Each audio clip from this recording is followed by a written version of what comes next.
on the water with me. You will not fade.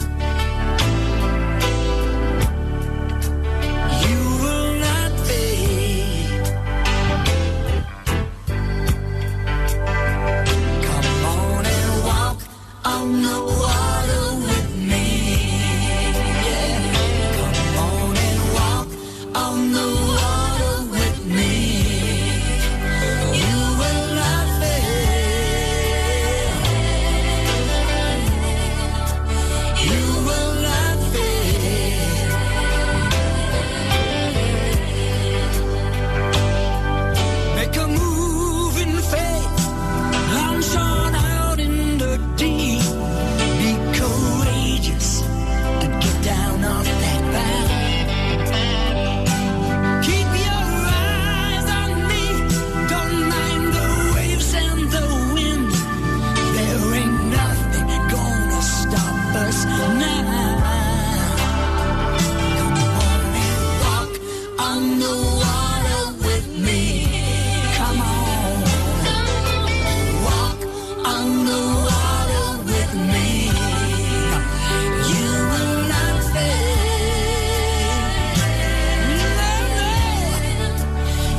A very good evening to you, my dear friend, and you are warmly welcome to your favorite Christian infotainment program, A Walk with Jesus, right here on Joy 99.7 FM. Tonight, we bring you a playback of the biggest conversation we've had on the youth with our resourceful guests, Elder Amos Kevin Annan, convener, Singles in 3D Summit, and Reverend Mrs. Catherine Onwi Odweke, a family life counselor and founding president, Family Renaissance International, and Pastor Andrew Anesi Yakwa, a pastor based in Kumasi. The forum was held at the Ghana Communications and Technology University. The theme was chastity and morality, how the youth are staying chaste in today's world. I'm very sure that you would want to take a listen and do some more learning regarding what we discussed. We're live on Facebook and also on YouTube, so you can do well to connect and share the link. Share the link so that friends and loved ones will get connected as well and be blessed. Once again, you're warmly welcome. This is A Walk with Jesus right here on 99.7 megahertz Joy FM. A warm welcome to Elder Amos Kevin Annan. Name, a very good evening to you. Good evening, my brother. How are you?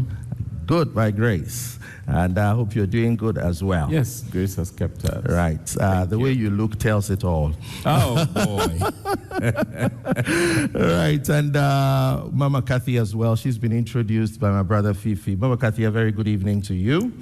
Thank you very much, Pastor Atu, and good evening to you too. Thank you very much. You're looking stunning as usual, and whitish, whilst I'm looking blackish. Right then, we thank God for how far the Lord has brought us. This is a very, very important, subject, and I know that it's much as it's on the heart of the leadership of Joy FM. It's on your heart as well, and on my heart as well. We want to begin by understanding the key words, in the theme. It is chastity, morality, and then youth. We would want to understand, in the first place, who is a youth, for us to know who we are talking about. Let me begin from you, Elder Amos, since you're the one who deals a lot with youth. Well, thank you very much. A youth is an individual who is not yet an adult. So you have a child, you have a youth, and then you have an adult. So the youth would be seen as the intermediary between childhood and adulthood. Right. But they are also not a homogeneous concept, because they come in different forms. Right. Some are in the urban community, some are in the peri-urban, some are in the rural setting, some are in the cosmopolitan setting. And when you also look at them, they also come in different forms: educated, uneducated, those working, those who are searching for jobs. So there are a plethora of them. And so in discussing youth, one must bear that in mind. Right. Right. Let me say a very good evening to Pastor Andrew Anesi Yakwa. He is joining us on Zoom all the way from the Garden City. Also, for a very good evening to you, sir. Good evening, Pastor Atu. And thanks for joining us to discuss this very important subject. Thank you very much for having me. Right. So let me come to you, Mama Kathy. Your description as well of who a youth is. I think basically it's been said. Thank you very much. Thank you very much for that question. A youth is a person who actually is not a child, who assumes he is an adult, but still in a baby's container. So a youth is a person between infancy, adolescence, and adulthood. Basically, I would say youth is somebody from probably 12 years till about 17, 18. But 18, they are considered adult. But I think that even till 19, I would still consider them youth. These are young people who are still under tutelage, who are still under the authority of their guardians or parents, and are not yet independent to stand on their own. That's who a youth is. So somebody still under tutelage is a youth. All right, then. Also for Anesi, I'd want to throw same question to you for us to set the foundation and build on the foundation we're laying. We're discussing chastity concerning the youth. Who will you describe as a youth? Thank you very much. I think just like Mama Kati and then Elder Amos has said, the youth basically refers to those who are between the ages of maybe 12 to 24. It basically refers to that period from between childhood and adulthood. So all those within those age ranges, all age ranges are youth, can be described as very youthful. Interesting. So above 18, would we say that what we're discussing concerns them as well?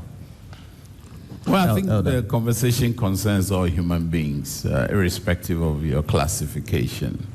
I intentionally stayed away from the chronological description because these days people are defying the age limitations. And that's something that we must also look at. So it concerns everybody, parents, guardians, teachers, policy makers, like our doctor here. Yes. He's interested because he's a policy driver. And so everybody should be interested in this. And more so for the young people, it is something that is a priority conversation.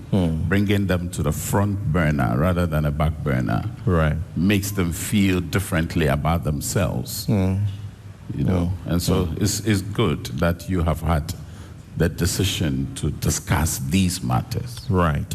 Still on the mode of defining our salient points as far as our theme is concerned. And I would want to first of all throw this to you, Mama Kathy. The word chastity, what does it really mean? Thank you very much, Pastor Ato. Chastity is, in simple terms, let's not belabor who are not yet married. So chastity is refraining from anything that will defile you, anything that will make you lose what the value you're supposed to carry as a young or even old person. It doesn't even relate only to young people. Chastity is simply knowing that, yes, there is something called relationship, there is something called falling in love in this generation, but that none of those inclinations is going to make you drop I wanted to say, I'm on live radio now, anything that will make you not undress in any form or manner before you get into marriage. So it's purity. It's staying pure and clean. Right. Yeah. Right. Sexual purity. Sexual purity. Right. Yeah. Then. Right. Pastor Anesi Yakwa, your thoughts on what chastity means, please. I think that chastity basically refers to a state of not having sex before marriage or outside marriage. And bear in mind that God's standards haven't changed. If you look clearly in the Bible, God spells out certain things Christians must not do and should do. So when we talk about chastity, basically we are referring to fidelity, purity, and a state of not having sex before marriage.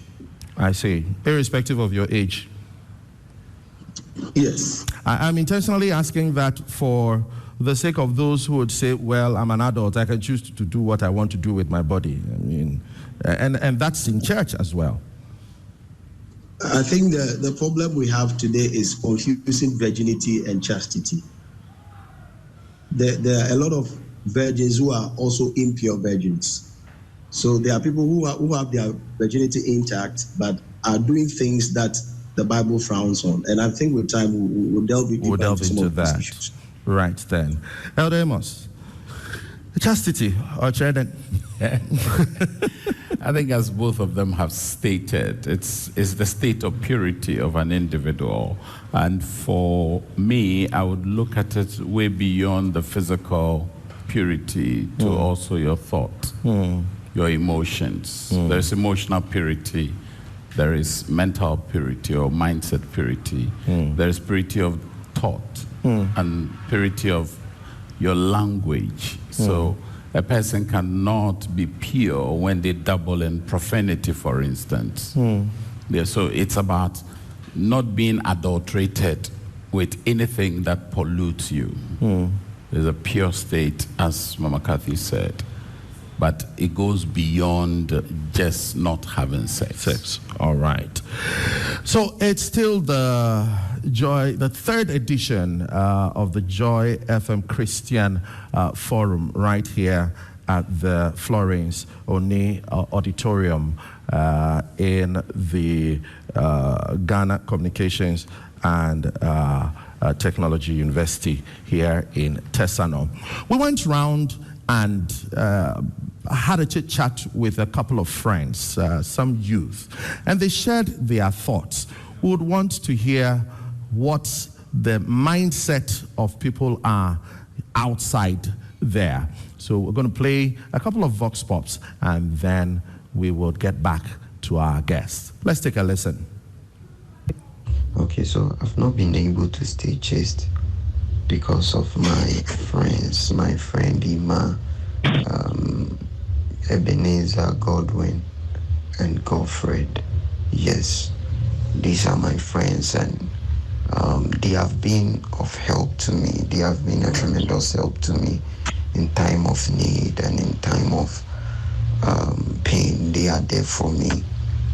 So anytime I go to these friends, we do talk about nasty stuff like homosexuals, the new trends and how things are going, masturbation and all that. Yes, we do talk about it, and by the time I realized, I found myself doing the same thing that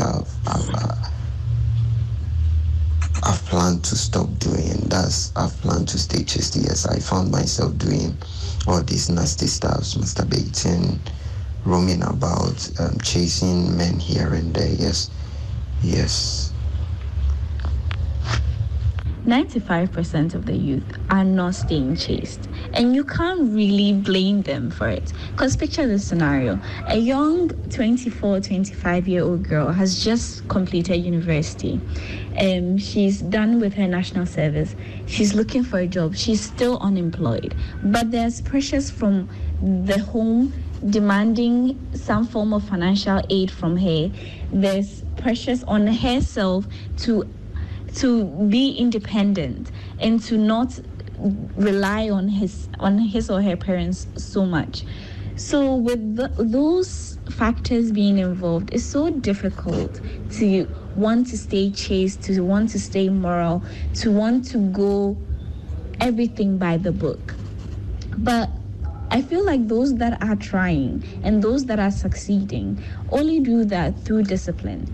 And discipline is the only thing that is really keeping them intact at the moment, because there are so many temptations. There are so many things that we see on our social medias, on TV, things that we are just by watching, viewing, hearing, listening, is telling us that is what we want. I've masturbated since childhood time and have planned stopping it. Then I had 3 friends who also used to masturbate. So we can just be in the room and masturbate at the same time. No, one would do it and after then one would do it. So after I couldn't stop it, putting myself to it, and God willing, I had a girlfriend who, when she came into my life, I just stopped doing it for a while. And we had an issue, so separation came along. And a friend of mine that I used to church with also came to sleep at my place. So him sleeping at my place, then later in the midnight, he just opened up to me that he wants to have an affair with me, and it's something normal. And I was like, I don't know how to do this. I don't know how to go about it. So he introduced me into it. Then later he was like, I should be on him. I should do this. I should do this. I wasn't having a feeling for it.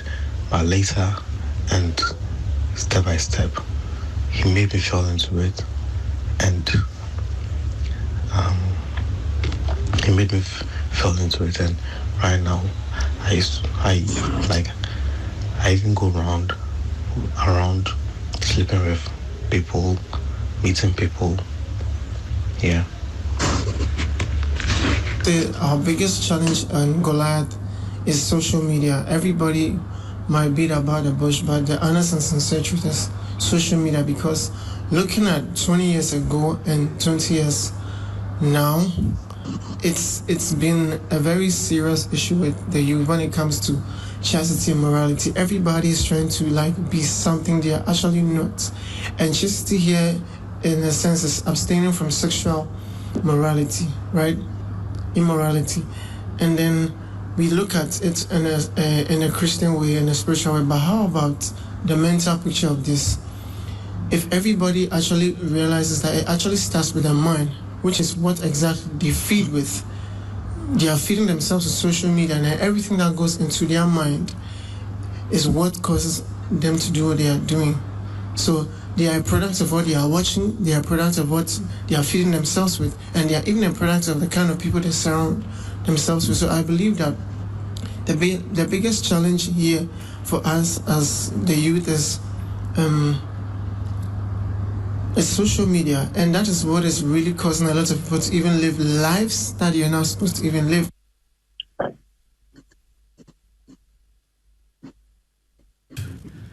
Right, so interesting views there and interesting submissions there. If you just joined us, we are live on Joy 99.7 FM. This is the 3rd edition of the Joy FM Christian Forum. And we're live as well on social media, on Facebook and on YouTube. We're live. Kindly do well. We are live on Joy Prime. Kindly do well to connect via our social media platforms and share the link. Share so that friends and loved ones will also get connected and be blessed. We're discussing the subject chastity and morality. How are the youth staying chaste in today's world? And I have with me my resourceful guests here in the auditorium and also on Zoom to help us unravel this subject. Let me first of all ask you, Elder Amos, you listened to the Vox Pops, and I see smiles on your face and nodding. You know, what do you think? What do you make of the submissions these young people made? Thank you very much. I was smiling because these issues being raised were present when I was young. They are not new to you. They are not new. Now, the question, you mentioned mindset. And I'm happy the last person talks about mindset as well. Yes. Because your mindset actually molds your manners. Say that again. Your mindset molds your manners. So for me to have appropriate manners that reflects chastity and morality, there ought to be a real mindset shift. Now, all around us, convenience is created. And convenience undermines character. Because the accountant finds it convenient to pilfer money from the resources of his entity because he can rationalize his behavior. So the first person was talking about peer pressure and was talking about nasty stuff. Yes. The second person was rationalizing it and saying that people come under enormous peer pressure. My day, there was peer pressure. And for the first person, he said that it's the people who introduced him. Yes, his friends, peer pressure. Are people who were there for him. They were there for him. When things were rough, when things were tough. That looks as though he has a point. The famous, he who pays the piper calls the tune. So I pay you and I promote you and push you into stuff. If you ask young people who are doing drugs, they also say the same thing. Sure. The barons patronize them, they sponsor them, and then they push them into it and leave them. Now they have to go and look for the drugs. This is where they go and attack parents and do criminal activities and what have you. Now the third person, and then the second person mentioned the issue of discipline. I will add devotion. You see, you can be disciplined but not be devout to any set of principles. And here we're talking about Christian forum. And yes. so for us, being devout supersedes discipline. The other guy was talking about group orgies. Yes. Group orgies. Then he says it is normal. Yeah. Now, you see, when you construct something as normal, it gives you a new narrative. And that narrative is what you share and propagate, and others take it. And the last one was talking about social media. Now, you can see that the person is talking about you are under pressure to be what you are not. So we're living a lie. And when people are in these situations, they need to be helped. And a mindset shift would help mold new manners that they exhibit wherever they find themselves. Interesting. Also for Anesi, I'm sure you listened to the Vox Pops as well. Your quick thought on the submissions of these young people regarding the subject. Yeah, but I must say that I'm not really surprised. You're not surprised? No, I'm not surprised. Why? Yeah, because being a pastor, I get to deal with these issues day in, day out, and a lot of the youth feel I'm able to connect with them, and so they come to me with some of these issues, and then at least so I have a hands-on experience on dealing with some of these issues. So I'm not surprised. It's something I keep seeing day in, day out. That's interesting. Mama Kathy, I guess you are surprised. You are surprised as I am, or you're also not surprised? No, I'm not surprised at all, Pastor. I am not surprised at all. It has always been there, interestingly. It's only that the times we live in, by reason of social media, has magnified and brought these things to the limelight. But truth be told, it's always been there. There has always been peer pressure. There had always been societal pressure. But you see, listening to the four of them, my conclusion will be, I'm sorry for taking that stance, but the truth is, people who lacked guidance, people who, for want of a better word, probably were left to figure life out by themselves. At the end, you see, you've got to understand that where purpose is not known, abuse is inevitable. And purpose does not just come down from heaven. Somebody, the way God created the world, the way God created the family, He didn't want a situation where we'll come up with reasons and excuses and all of that. And that's why He created male and female. And in the context of marriage, children were supposed to be produced. And it was the responsibility of the parent to guide their children. But where the parent do not know that, or even carry that to the fullest, or create a conducive atmosphere at home where children are introduced to God, at the end of the day, they are left to figure life by themselves. And they are caught up with these things. So whether it is peer pressure, whether it's societal pressure, whether it has to do with, he who pays the piper dictates the tune or whatever, all of them, I've listened to them.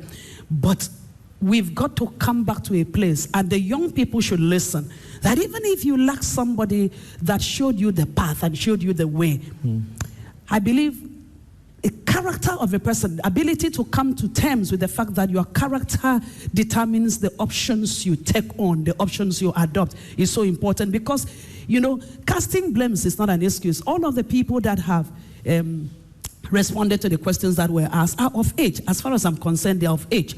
And I believe most of them will be Christians. Christianity is not leaving your responsibility for a pastor or any other person. The Bible is an open book. As much as we are not casting blame, I think that through these conversations and the narratives we are going to push today, we've got to come to a place where people will come to taking responsibility for their lives. Although there is a place, there's a place for the family, there's a place for the government, there's a place for the school, there's a place for every other facet of the society to chip in. But listening to them, they are only expressing what had been, which without much help will continue. Listening to them as well, you tend to realize that these are people who at a point were helpless and became victims of situations. Now, when we compare, Elder Amos says that it's not new to him. Mama Kathy, you said it's not new to you. Also, for Anesi says it's not new to him. I mean, these things have been, and you people have been dealing with youth for years, comparing then and now, it's worse off. You will bear witness, to that.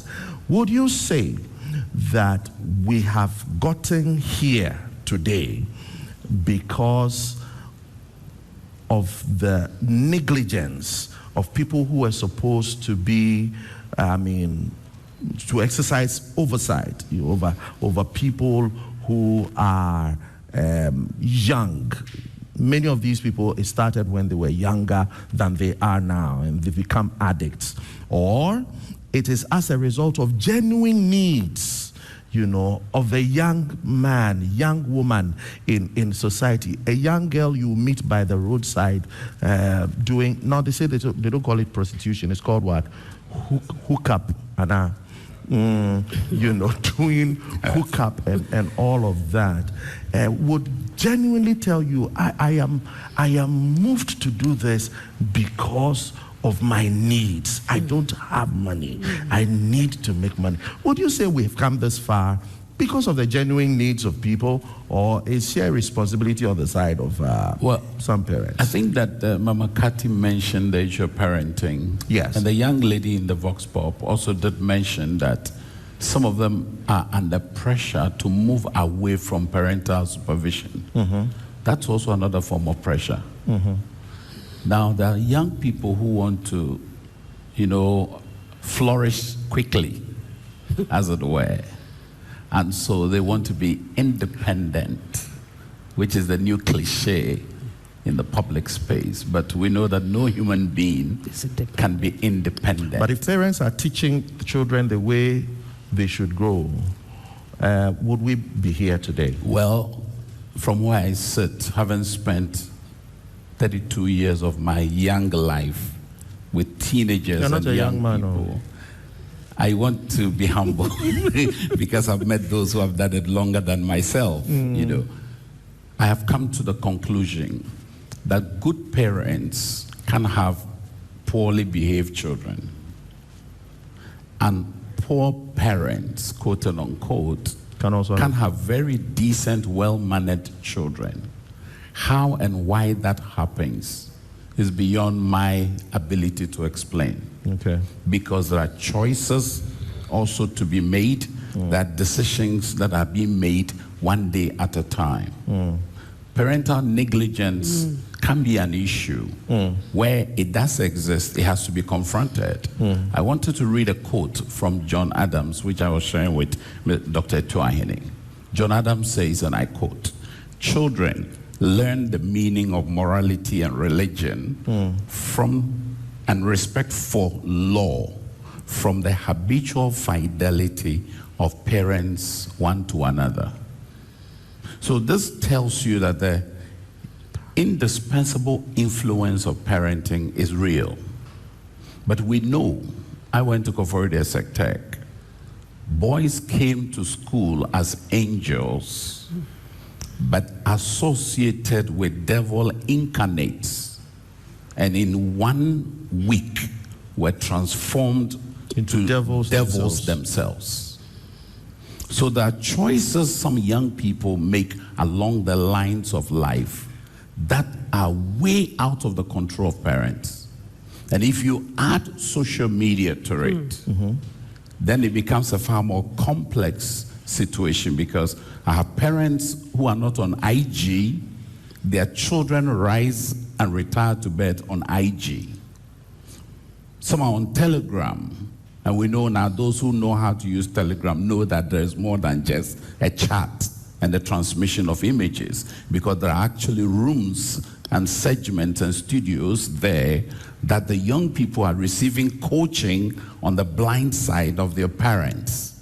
So they're being taught things that parents don't have a clue. If parents knew this were happening and have been well informed and empowered, they would have a response to that. But they had always thought that it is like in their day. So commonly you hear parents say, "I have also been young before." Yes. But they don't realize that the challenges faced by, say, a 25-year-old person is now being faced by a 15-year-old child. I was in a school, a mother comes to tell me that her creche child comes and tells her that his friend has a girlfriend. I mean, preschool. I'm talking about preschool. This was inconceivable in my day. I'm not an ancient relic. But in my day, this was inconceivable. Even amongst primary school learners, this was unthinkable. So now I think about it, crutch, and they haven't this.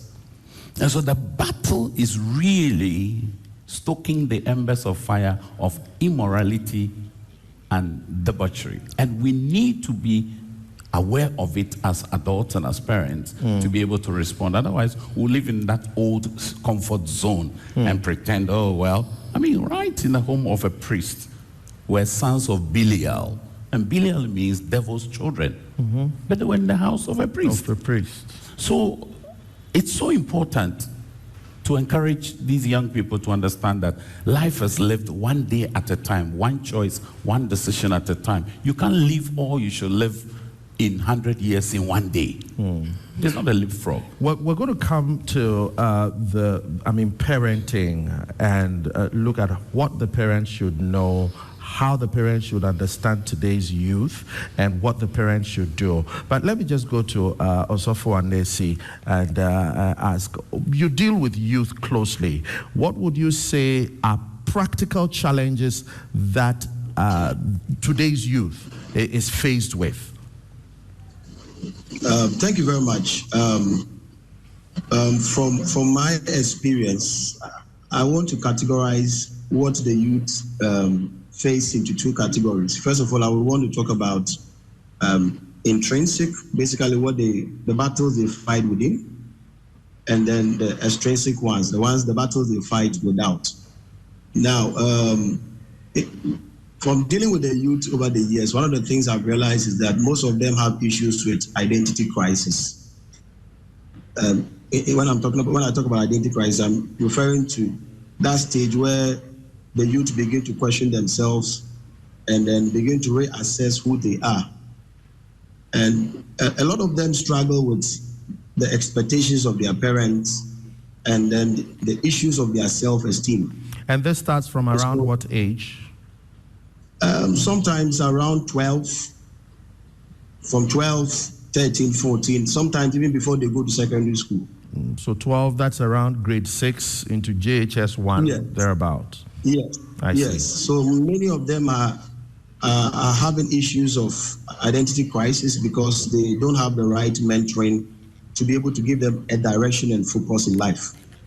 And secondly, I also realized that there's also a biological crisis they face as a result of their raging hormones. These were people who were just children, and now it looks like now they are entering into a new maze they are not aware of. And surprisingly, like Elder said, it looks like a lot of parents, for example, most parents don't even have the sex talk with their children.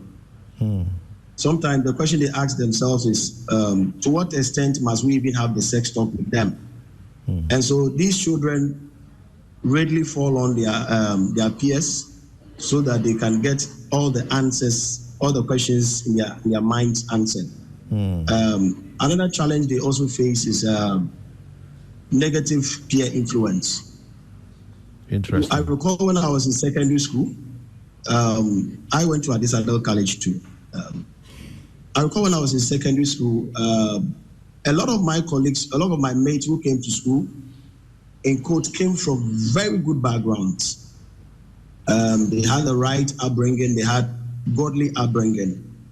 But unfortunately, when we were kept in the secondary school, because it was a boarding house system, and the boarding masters didn't have that control over them, what happened was that some of our mates were able to influence others to go into all forms of social vices. It was in secondary school that I learned that some of the students could also go into, could go as much as breaking bounds so that they could sleep with prostitutes. Some of them started learning how to drink alcohol in school. Some of them learned how to smoke in school. And these are people who either to before they came to school, these are people who were very godly people. But when they came to school, because of the influence of their peers, negative influence of their peers, they had to go into a lot of vices. Some of us stayed clear out of this because of the people we work with and also the kind of mindset we had. Like in the Bible days, when the Bible said that Daniel, Meshach, and Abednego, they made a decision that they were not going to soil themselves with the king's meat. I think if the youth are going to stay clear of this, then first of all, they need to have a renewal of mind. They need to have a mindset change, knowing that without some of these things, they will not be able to survive this crazy world. Right. That's interesting. We are still live here at the Florence Oni Auditorium, and we're discussing chastity and morality, how the youth are staying chaste. And we have our audience right here in the auditorium. In due time, we'll be passing the mic around to take your questions. If you have questions to ask, you'll be free to ask them. You have some contributions to make as well. You'll be free to do them in due time. As well as those of you who are joining us via Facebook, who are joining us via YouTube, and then you're listening to us on 99.7 FM, you're watching us on Joy Prime. You have the opportunity to get interactive with us. I have with me on Zoom Reverend Emmanuel Chivape, National Tissue tertiary coordinator, Royal House Chapel, who's also been dealing very closely with the youth. I'd want to ask Reverend Chivape about his thoughts and experience about dealing with the youth regarding their challenges. Do I have Reverend Chivape on Zoom? So a very good evening to you, man of God. Good evening, Pastor To, and all the seasoned guests you have. I think it's been an exciting and educative night so far. Yeah. Thank you very much. Thank you very much. Yeah. Yeah, Reverend Chivape, you've been dealing closely with youth. I just asked Reverend Anesi regarding the challenges of today's youth. Elder Amos and Mama Kathy made mention of parenting. It looks to me that parents do not really have an understanding of what their wards, go through, especially around the teen age or when they are getting into teen age. You deal closely with them, especially in the tertiary institutions. What are the day-to-day challenges that that today's youth is faced with that lead them into these things? Yeah, so Elder mentioned it rightly, and then I think Pastor Andrew also touched on it, about the challenges they are facing, and a lot of the times parents have absolutely no idea. They tend to confide in friends, confide in close associates, people of their age. I heard of the mention of social media, which has made the whole discussion on chastity and morality very complex. Some of the things that the youth are facing currently is information overload. As a matter of fact, before you would have to go chasing for information, so you know what you are looking out for, you know exactly what you are searching for. But now the information is coming to them in droves. And if a parent or a guardian or a senior person is not there as a role model to help them decide between which information is right, which information is wrong, they tend to use the little experience they have or the exposure they've had with friends and what they've heard to decide on which path to follow. I thought that not to take the wind out of your sail, I thought that lack of information rather was a disaster. Now the picture you're painting is that more information released to you is rather becoming a disaster. Where do we stand? It's becoming a disaster. So for instance, if a child will go on YouTube wanting to watch an educative program, or even a student wanting to get information on a certain topic, and in between watching that topic, there will be a pop-up. They're on a particular site, there will be an advert pop-up. That pop-up is an app. The app is leading them to sites that are pornographic, leading them to sites that are about hookups, leading them to sites that are about engaging people. Now, vloggers and bloggers have unlimited and unguided access on the internet. So just because of clickbaits, they do anything and everything to get people to follow them.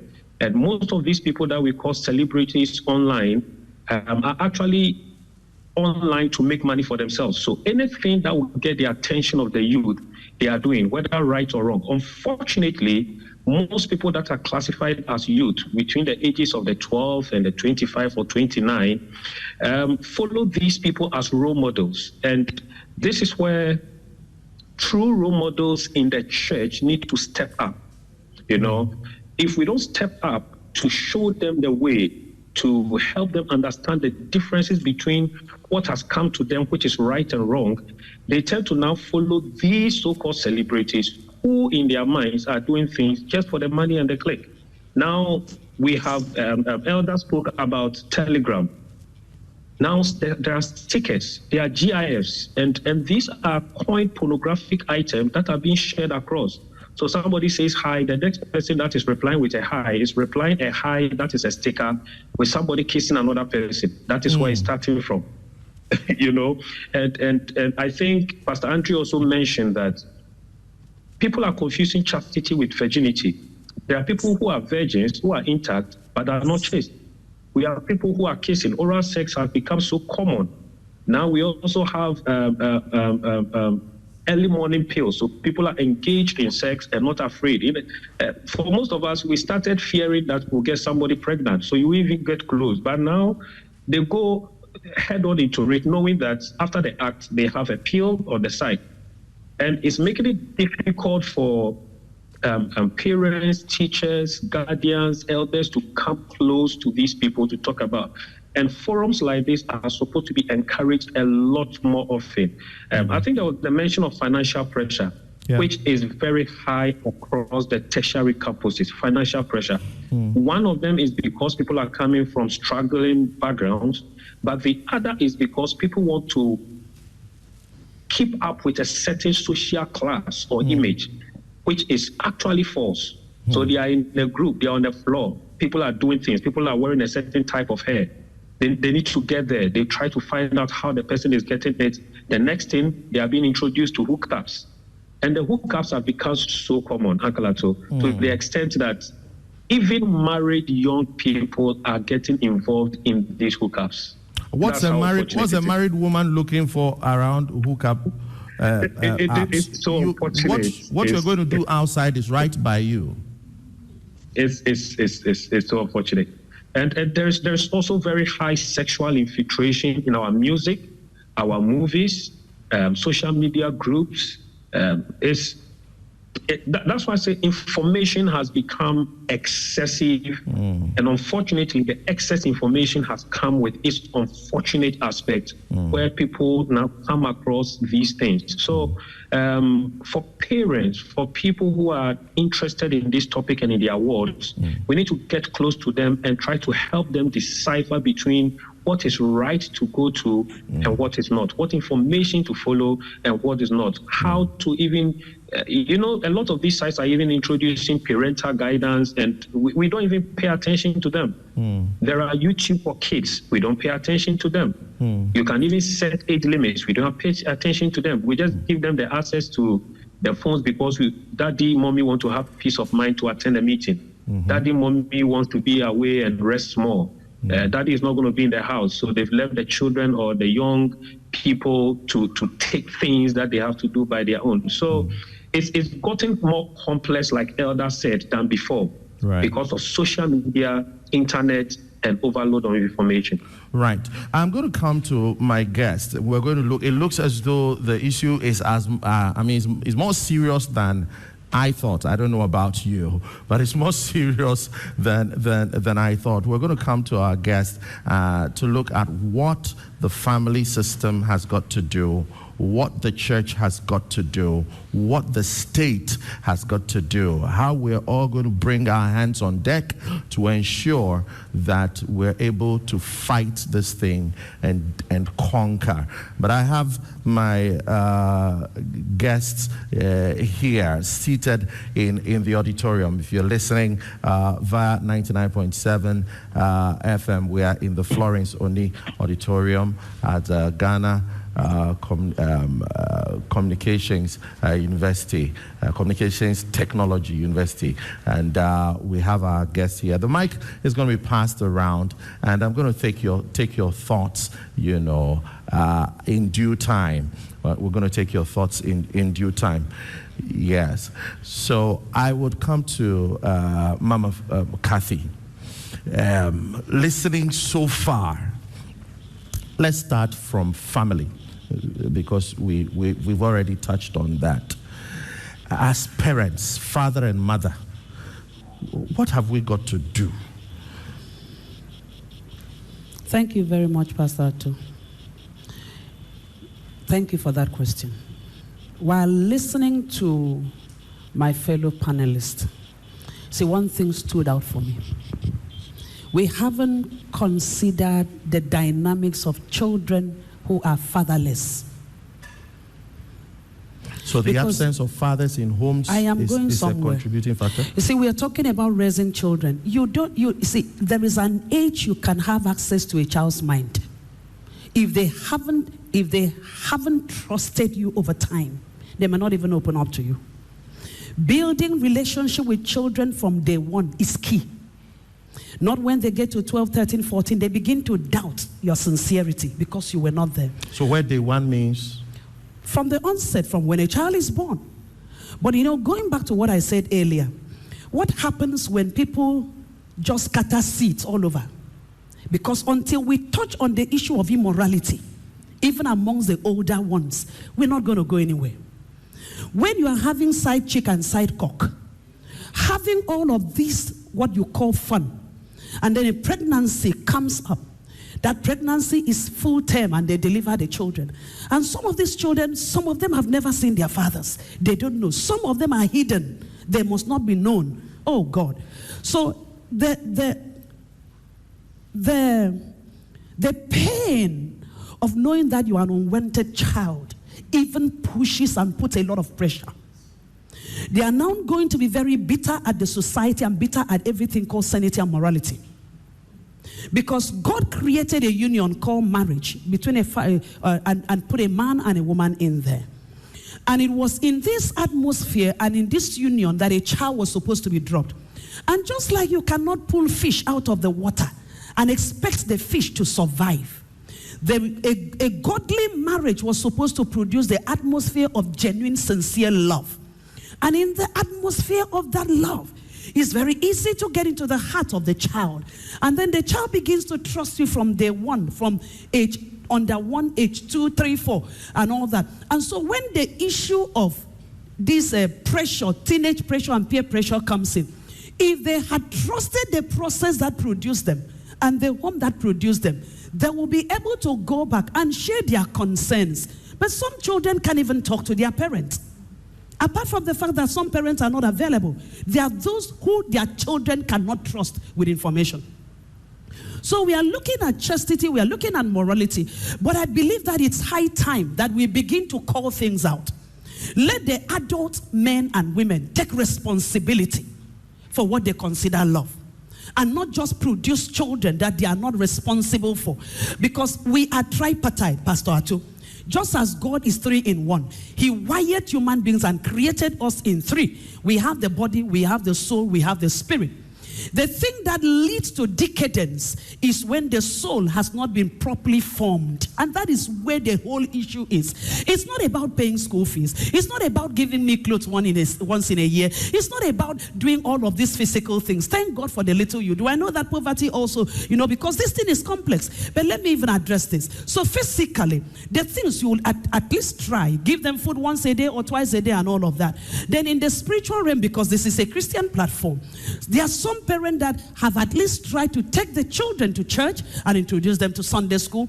But the problem most of these teenagers, when they come of age, have is reconciling the God their parents play in church and the God that their parents are living out at home. Okay, so children are seeing their parents living double lives. In church, they are very spiritual. At home, they are fighting and insulting. So the atmosphere is already toxic. And then the soulish realm, where the seat of emotion, the seat of the will, the seat of the intellect, and the seat of the feeling, that is actually what makes a human a human. That is why the Bible says the soul that sinneth shall die, not the body that sins, not the spirit that sins. So if you are talking about chastity, these children have to first of all trust the process of having adults come into their life to show them the way. And how does this happen? There must be a union and a structure created where there is communication. I was talking to my son about this thing before we got here. And I said, okay, there is an atmosphere you raise a child, even when they get to school, where there's so much influence, they will not deviate. I was one of those. I am not claiming I was a perfect person. I have never been. But there was something my father represented to me. There was something, and I say it publicly. My father represented a genuine, sincere, devoted man in a Methodist church. Wasn't really spiritual per se, but he loved me to a point that my staying as a virgin till I got married was because there was nothing any boy could tell me that I didn't receive from my father. Was as it not love and because affection. you were afraid of what your father would have done not to at you all. if you My got father pregnant? did not allow me to be afraid of him because he loved me. And that is why I tell people, I don't have a problem connecting to God. Because my father made me understand that God is not a boss or an oppressor or No. When you go wrong, he was firm. He could put his feet down. But he will explain why he's doing what he's doing. Because I said something yesterday on air. You see, These children, no matter how weird they are, no matter the advent of social media and all of that, there is a way you bring a child to a place of taking responsibility for himself. How does that happen? Let every child realize that life is in seasons. You have the morning season, you have the afternoon season, you have the evening season. If you mess up with your morning, it will affect your afternoon and evening. There is a way you communicate and let a child know, I may be alive today. A few years I will not be alive. You take responsibility for yourself and know, if you mess it up now, it's ability to be able to come to their level and let them see the future from today. Because I said something yesterday, in the next 50 years I will not be alive. You will figure your life out. Whether you are a failure or not a failure, you will figure out, because you can't be a child forever. So when we are talking about these things, yes, there are pressure. There is everything there. Let us go back to strengthening marriage, because people are marrying for the wrong reasons, I tell you. And there are people who are Christians who do not know the God of the church. I am beginning to know a lot of things, and I'm sharing it. So what I'm saying is, family, I come back now to that question. The family has got to realize that we cannot just be having life and marrying because of love. I love you, I love you, I love you, when people don't even know what love is. So a family that is strong and will produce children that will stand against the gate of hell that is unleashed on this world, because it's been unleashed. There is no way you can shut down social media platform. It will be here with us forever. You can, but parents have got to come to a place where they sit down and figure out how to make their marriage work before they bring children in. Create an atmosphere that is conducive and not toxic. Create avenues that you know by the time a child comes. And I did a research. I presented a paper at the Christian University of Uganda. And that made me do a lot of research and findings about a certain thing. And I discovered that from 8 weeks, the fetus speaks everything that goes on in the house. And now it helped me understand why children that are birthed in Africa don't read. They have difficulty. They love watching movies because their mothers, when they were pregnant, it was home movie, telenovela. Is that scientific? I discovered it by myself because I did a research. I discovered it by myself. So at the end of the day... That's interesting. See, because babies, fetus are spirit. So 8 weeks, the baby in the womb is already speaking that my mommy now has been watching telenovela. So you realize that there are homes that where the atmosphere was very difficult. And then those children are birthed. Most of these character deficiencies and defaults we are facing is actually based on pregnancy till early years. So families have got to come to a place where they seek help and then they know how to raise children. They know how to bond. They know who to take up a job and who not to take up, because two people cannot just be too busy and then leave children at the expense of television. The role of the family cannot be overemphasized. We need to come back to knowing the responsibility and the onus is on us. Thank you very much. Well, you're still listening to our discussion on the youth, chastity and morality, how the youth are staying chaste in today's world. Unfortunately, time will not allow us to play the whole conversation. So we'll bring back the part 2 next week, God willing. Now, same time, same place. Don't flip the dial. Keep your dial locked right here on 99.7 megahertz. As Uncle Ken Addy is going to be treating us to some soothing jazz music on Jazz on Joy. Till we meet again, my name is Atuakwa. I'm out.